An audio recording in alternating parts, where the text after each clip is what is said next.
வட்டி வாங்கி தின்பவர்கள் ஷைத்தான் பிடித்து பித்தம் கொண்டவர்கள் எழும்புவது போலன்றி வேறு விதமாக மறுமையில் எழும்ப மாட்டார்கள்.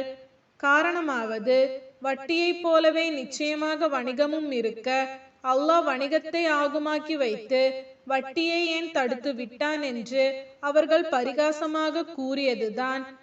வட்டி வாங்கக்கூடாது என்று இறைவனிடமிருந்து வந்த அறிவுரைப்படி யாராவது உங்களில் அதை விட்டு விலகிக் கொண்டால் அதற்கு முன் அவர் வாங்கிச் சென்று போனது அவருக்குரியதே.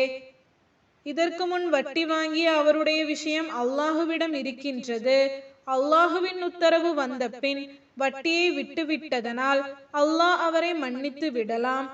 தவிர இந்த உத்தரவு கிடைத்த பின் எவரேனும் பிறகும் வட்டியின் பக்கம் திரும்பினால் அவர்கள் நரகவாசிகளே, அதில் அவர்கள் என்றென்றும் தங்கிவிடுவார்கள்.